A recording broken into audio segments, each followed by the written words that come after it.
Alright,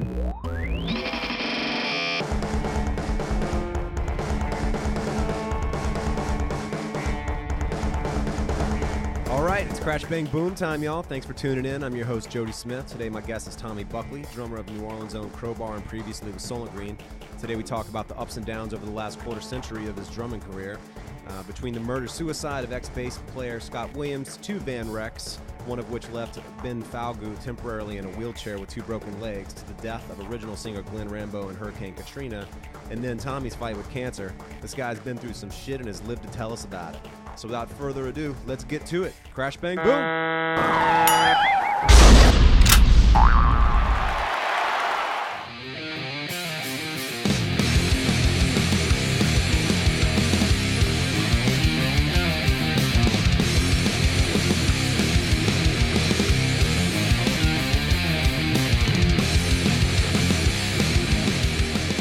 All right, I'm here with my man Tommy Buckley. Just watched a scorching Crowbar set at St. Vitus here in Greenpoint, Brooklyn, man. Good to catch up with you, my man. Hell yeah, bro. I've been seeing you play for a fucking very long time, so just want to run through the years of what it was like playing heavy music way back in the day in New Orleans when Soilent Green started out and all that shit. So first of all, how's the tour been going? How long are y'all out? Tour's going good. We've been out for about probably about a week and a half now. We got about 2 weeks left. We had about 5 shows with Gwar within those week and a half worth of shows that we just Gwar, played. not to be confused Gwar. with War. Not War, the That'd be amazing. black soul rock band. Oh yeah. But no, Gwar, like Gwarbecue. Fuck yeah. But no, those guys are great, man. I've been knowing Brad for a long time since Soilent Green toured with him in 2002. So wow, it's kind of a pleasure to hook back up with him 14 years later. Very cool, man. So tell me, man, when Soilent Green first started out, what year are we talking? We started in October of 1988. Wow.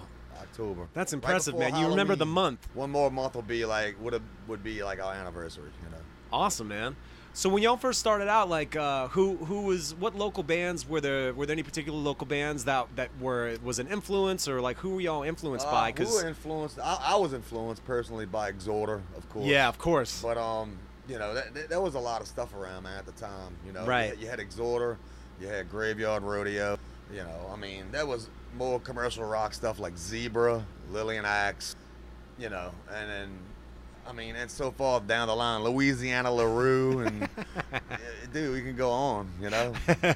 But yeah, man, that was the stuff that was happening at the time as far as heavy music was like Graveyard Rodeo and not Acid Bath, Exhorder. Right. You know. And where we all was that at the where, like, what venues were you going to see? We used to play Jimmy Buffett's Margaritaville, which was originally Storyville Jazz. That's right, because that was Storyville. And it was legendary. It was kind of a gutted out warehouse, dude, like an old French Quarter type building with a bar on one side, bar on the other side, stage in the middle. That was a dressing room that overhung half of the building, so you could actually look down into the pit from the dressing room area. That's amazing. It was only a half a floor, and Jimmy Buffett bought it and ruined it. Put a bunch of kitchen hoods and fryers and grills in it and made it modern, split it into 2 or 3 different sections, and to me, ruined it. Whatever. God bless them, dude. You got enough money to buy Storyville Jazz. I heard they sold it for like $1 million. And so I guess when you were going to see an Exhorder or Graveyard Rodeo and those shows were going down, was Soilent Green playing at that point or starting to? Yeah, or? That's how we actually got our start, thanks to Exhorder. We played our first show for free. We played our second show for free. Maybe not our second show, but our third show for free.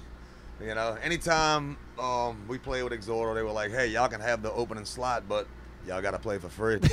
And we were so hungry, and we were dying for exposure and attention, bro. So, you know, we was only around for not even a year at that point, maybe at the most a year. And, you know, so anytime we did a show at Exhorder, it was for free, not for a penny, not for a dime, you know, but for exposure. And they asked us back again and again, and we did it again and again for free, you know, until they finally paid us like $100 or something. Awesome. You know, whatever it was. You know what's crazy? One of my good buddies played me the Slaughter in the Vatican, like the demo tape. Better than the record. Holy you fucking A, right? It is, right? Way better than the record. It's way dude. better than the record. The cheesy, unproduced demo, it sounds better than the Morris Sound horrible recording. It does. Sorry, Exhorter. Sorry, Kyle. Sorry. But it's a great record, dude. Nonetheless, it's priceless, timeless material. Of course. The songs are great. I mean, if they would have just been out just 3-5 years prior, they might have been the next Metallica. But, you know, Pope on a rope and slashing the tires of the Pope-mobile wasn't going over well, bro. So, I mean, I don't know, dude. That's funny. Now, outside of like local bands, who was Soilent Green listening to? Who were y'all fans of? We were fans. I was more the commercial thrasher, kind of always the cat that leaned toward the commercial side of shit. Was the big dreamer. I listened to like, you know, Metallica, Anthrax, Slayer, you know, Megadeth. You know, before that it was, you know, fucking Iron Maiden and Scorpions and Van Halen and Judas Priest and. You know, so you grew up listening to WRNO as a classic rock child? Yeah. You know, I liked, for a quick period, Motley Crue, because Tommy Lee was one of my Fuck favorite yeah, drummers, dude. Those first couple of records are badass, you man, I'm know, telling you. because George Lynch was a great guitarist. He was a badass guitarist. And I loved Rat was like, I don't know why, but I took to Rat, bro. And I liked Quiet Riot, dude. Fuck yeah. I listened to everything, man. I even liked Stryper. I listened to everything, dude, you know? And then, of course, it got heavier. It got into Sepultura. Right. Then it became Morbid Angel. Right. And Napalm Death. And it grew. It just started becoming a crazy, dude, a larger and heavier entity, dude. My parents are probably like, what's wrong with him? Oh, of course. What's happening to him? I'm pretty sure most parents think that. That's logical. Shit, dude. I could have had posters with pentagrams and upside down crosses on my wall. Although I didn't. I did have maybe like a Slayer poster or something. Right. Like, and a Morbid Angel poster, but other than that, bro, I didn't get too evil with it. I tell you what, man, I remember when Sepultura came out. I mean, my first exposure to them was via the Headbangers Ball when Arise came out, and then I went back and heard, you know, stuff prior to that. But still to this day, when I listen to that well, some cats from a Houston metal band back in the day called Basilisk, they were like, dude, you gotta hear this band. And I went out, they told me about it. Bought Beneath the Remains. Do you remember where you bought it from? Yeah, it was in Houston, Texas, somewhere. I can't remember the name of the damn record store. But we used to go there all the time, and that's where I bought Beneath the Remains, and I was pretty much blown away, bro. They were like foaming at the mouth, you know. So back at that point, like Soilent Green was listening to like Brian and all of them was like Godflesh, Morbid Angel, Napalm Death, Terrorizer, Carcass, Righteous Pigs, you know. And then Brian got into Merzbow, and like it was a lot of like shit. Even if it was like industrial, dude. If it was a hammer lifting up, falling on an anvil, he thought it was great. Right. It's great. But, you know, everybody, Voivod. You know, dude, I love Voivod. Dude, that was one of our early. Soilent Green was heavily influenced by Voivod. Listen to the first Soilent Green demo. the Killing Technology, the early Killing Technology, and like, you know, up to like Dimension Hatros, and even maybe a little bit of Nothing Face. Oh man, those are two of my favorites. You know, I was a late come on everything, bro. So Voivod, Nothing Face was my first Voivod album. That's the same with me. It threw me back, bro, to everything. I didn't get into Morbid Angel to a Covenant, and it threw me back on everything. I didn't get into Metallica to Master of Puppets, and it threw me back on everything. I didn't get into bands because everybody else was listening to it, and it was the cool thing to listen to. I've never been that guy. You know, I'm always a latecomer on shit, and I'm proud to be the latecomer on things because never jump on something because it's a trend. Right. You know, and maybe, you know what? Even when Slipknot was big, I really couldn't get into it. Wasn't into the song Wait and Bleed, but as soon as I was turned on to Iowa and I heard People Equal Shit, it changed my whole mind about that band. I was like, is this the same band? No shit. But you know, honestly, bro, it's like one of my favorite bands now, and it makes me feel like a little kid, dude, every time a new Slipknot album comes out or listening to That's Slipknot, hilarious. because it's like it gives me that Kiss feeling again or something. That kind of type of excitement when you was a teenager. Right. You know? You know, it's so funny you say Kiss. One of my favorite podcasts that I listen to is this guy, Dean Del Rey, and he has a lot of guys on, and consistently people mention Kiss sort of as the gateway band to so many things. Dude, they were. I mean, you know, if you was into rock and roll and you was a kid and your parents listened to Kiss, you was into Kiss. You know, and there was a lot of kids, I'm sure, that didn't even have parents that liked Kiss, that were into Kiss. But for me, bro, it was like, this is how it went. It went Kiss, AC/DC, sure, and everything else. Thank you, AC/DC. Fuck yeah. AC/DC kind of turned me out, bro. You know, after For Those About to Rock and Back in Black and going back to Highway to Hell and all the earlier stuff, it left a heavy impression on me, dude. I was fucking 11 years old, bro. And it left a heavy impression on me. God bless Angus Young, man. You know, the guy's Motherfucker's still going. Got left in the band. Got Axl Rose singing the shit. Yeah, and I'll tell you what. Have you heard some of the videos of it? I've heard some audio stuff, and it sounds really good. It sounds fucking good. Props to Axl Rose, bro. I started like going over Highway to Hell in my head with Axl Rose's voice, and then I was like, I can totally see it working. If he just does the high shit, that's the gig. See it working. Yeah. You know? Yeah. But God bless Angus Young, man, because the dude's the last cat. I don't even know if this is true, but I heard Cliff Williams just backed out and said he's retired. I heard he said it doesn't feel the same anymore. I don't know what the reason was behind it, but I could That's see what that. I heard. I heard he just said it didn't feel the same anymore, and he was kind of like, you know, I guess he was ready, you know. So no more Brian Johnson, no more Phil Rudd, no more Malcolm. Just him and Angus, you know, with the nephew on guitar. The young nephew on guitar. But I mean, whatever, man. You know, so I hate to see it coming to an end, but you know, all great things, nothing lasts forever, man. That's the way it goes. Nobody lives forever, and nothing great lasts forever, dude. It just can't. It's a crying shame, dude. But that's the way the world works. I hear you, man. I mean, I think the same was with me. I mean, I definitely heard like the Brian Johnson era AC/DC stuff, but then I went prior to it, and then now to this day, like when I hear the Bon Scott AC/DC era shit, it's so tongue-in-cheek, bro. Kind of sexual, totally dirty, totally grungy, raw, and heavy. Yeah. You know, I think it's the greatest rock and roll shit.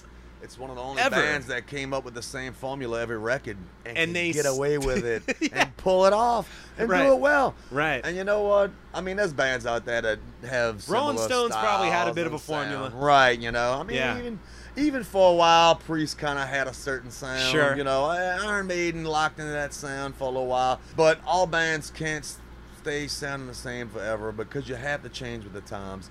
You can't put out 100 Back in Blacks. I'm exaggerating. You can't put out 10 Back in Blacks. You can't put out 10, I mean, come on, dude.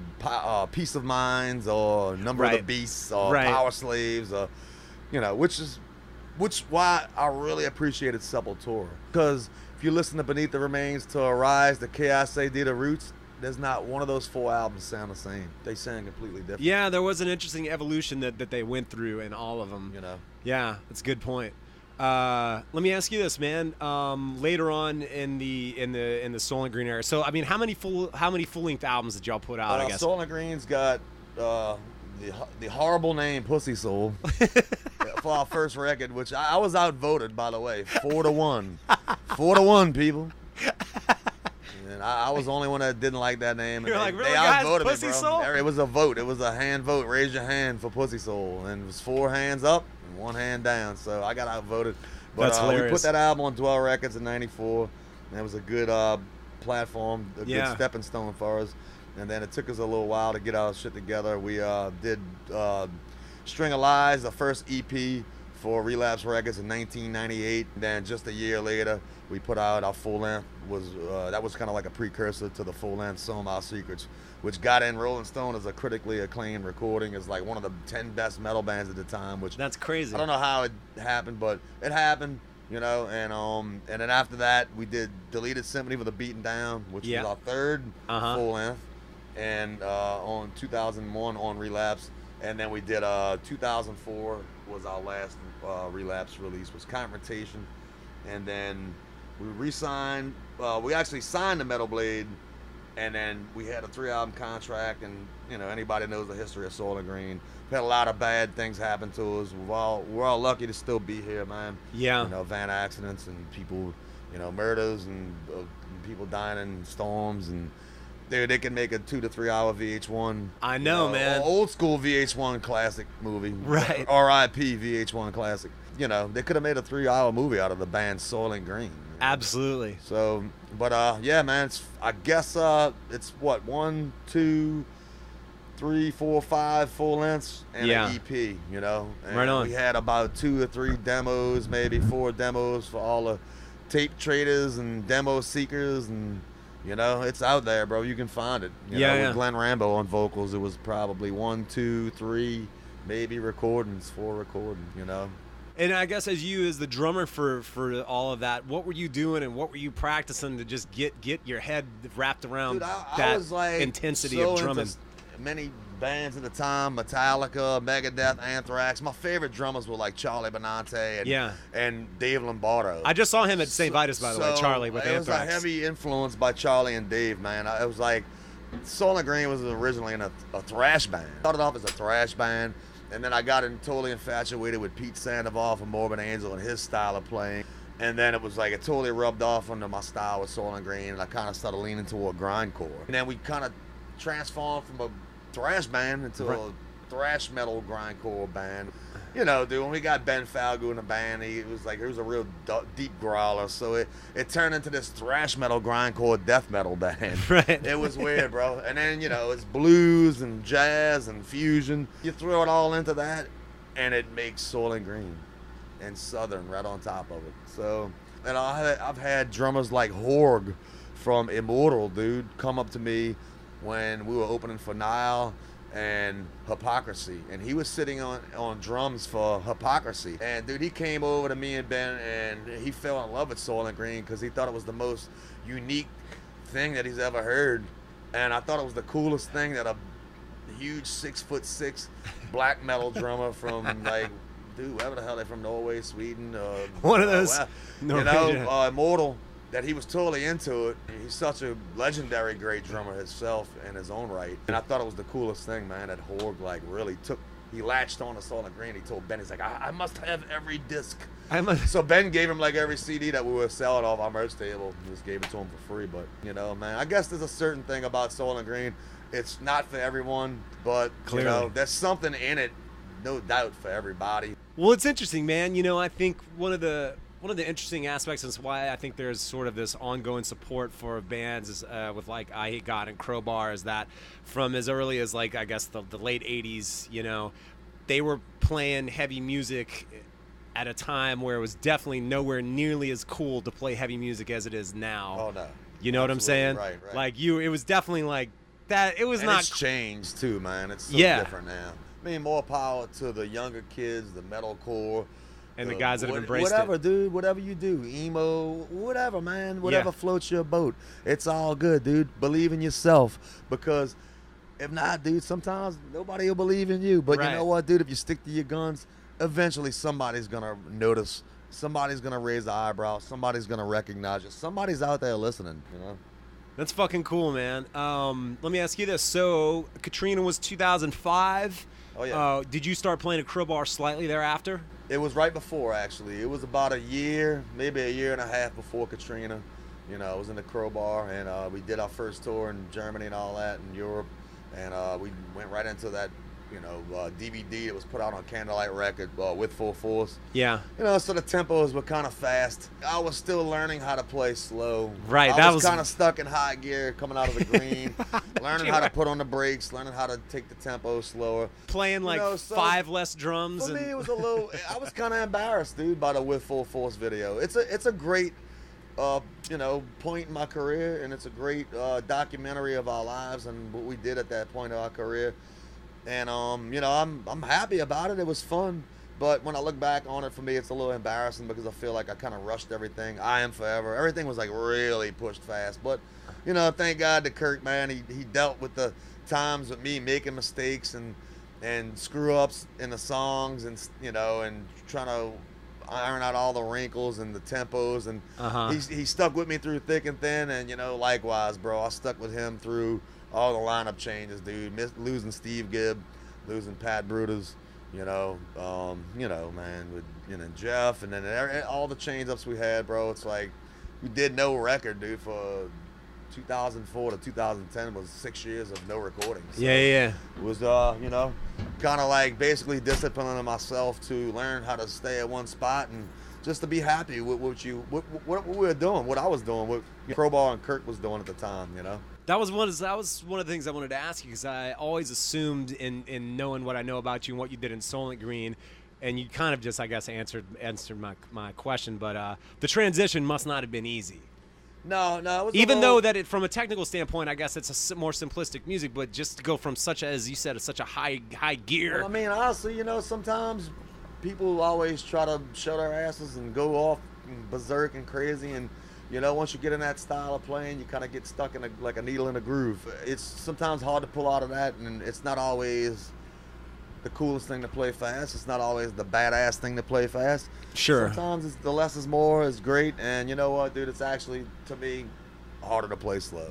Fuck yeah, it is. You know, to keep a no, slow I tempo to can. lock I in. will be the first to confirm it as a drummer. Yeah. You lock in and keep it slow, and keep it from fluctuating like a roller coaster ride. Then, Yeah. you know, more power to you, man. That's what it's all about, locking it in.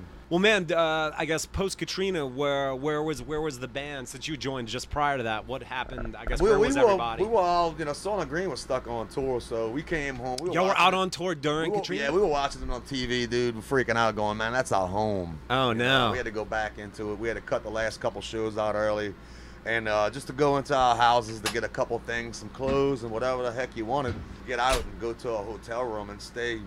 You know, wherever you were staying at the time. Right. You know, everybody was scattered out. And like Crowbar, we ended up, you know, getting into a jam room after that, I think, and then we stayed into that for a couple years, and it was kind of weird, man. It was a weird, hazy time for everybody, but you know, we all pulled through it, man, and you know, we're still here, and you know, everybody's family for the most part, you know, made it through, and you know, everybody knows the story with Glenn Rambo and his mom, Soilent Green, and that was one of the hardest parts, man. Like about 3 weeks to a month later, finding out that, you know, our original singer for Soilent Green was found in the attic of he and his mom's house, you know, and both of them were found.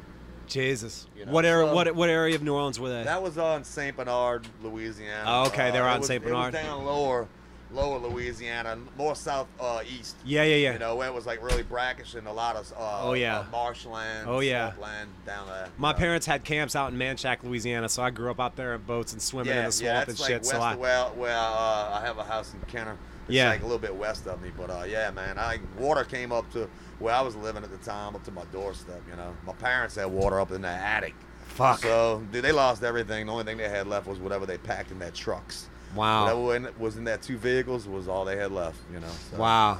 And I knew that, dude. It was hard for me to accept that, but, you know, going back to the house was a rough thing, bro.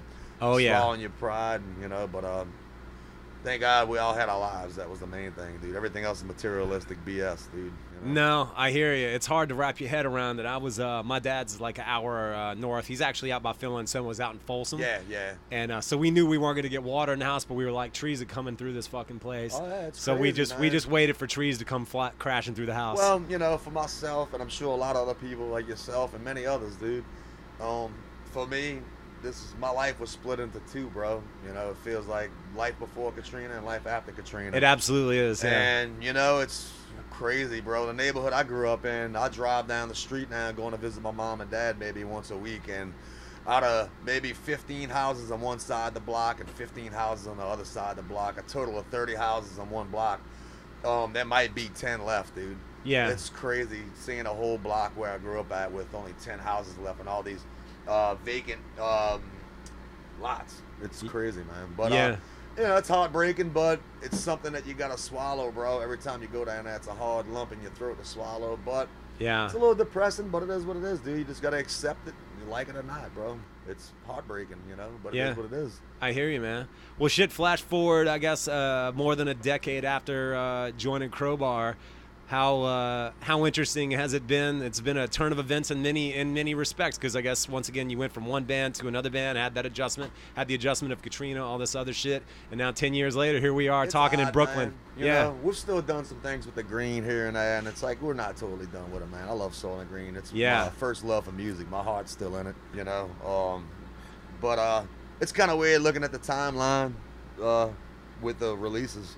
You know, going back to the early Soilent Green days. Of course. Our last recording in 2008 that was put out on Metal Blade. And then, you know, with Crowbar, we didn't do any recordings for 6 years, partially because Dan was doing a lot of touring. Right. You know, so it was always sidelined and waiting for Kirk to get back home. But we finally did Sever the Wicked Hand, dude. It was great. It was greatly appreciated, and it was you know, open arms, warm welcome to do that recording, man. And I took a lot of pride in that recording, being my first Crowbar record. So looking at the timeline, it was weird, even though we haven't done anything with Soilent Green since 2008. You know, I kind of like picked right off where I left off in my life, and there's still a recording some kind of way that every 2 years or every 3 years or every 4 years, there's still something that I was doing. So, you know, whether I dropped out of the Soilent Green recordings and I picked right up onto the Crowbar recordings. So there's something there, man, since 1989, 90. You can go back to Soilent Green's first demo, and it's every couple years there's something there, bro, that I did. So 80, you know, 89, 90, there's 91, 92, and so, you know, 93 Pussy Soul demo, 94 right. Pussy Soul, all the way down to 98, 99, you go, and it's all the way. And then Crowbar, my first record was 2010. Yeah. And then the Green's last record was 08. But I seen like a discography that somebody did on me, and then I was kind of like, wow, man. You know, it's like looking through all the years of putting out all your recordings, and, you know, there's a little history of recordings there, man, and there's not as many as I would like to be. I think there should be more, but sure, I'm grateful for the ones that I've done, you know, that I've recorded on. So, and there's another one coming up, brother, October 28th, man. The Serpent Only Lies. You know, it's our third release on E1 with Crowbar, and my opinion is it's our best one. All right. So, I think it's great, well-written songs, and it's definitely the best production out the last 3 recordings. Fucking A, man. Well, sounds good, man. It was good talking to you. Thanks for talking shit, covering Absolutely. all the years, going back through all the shit. My pleasure, brother. Right on. Thank you, sir. You're welcome, bro. Thanks to Tommy and the Crowbar crew for their hospitality and hooking me up with this interview. Be sure to look out for Crowbar's new record, The Serpent Always Lies, due out October 28th. Yeah, you're right. Crash, bang, boom.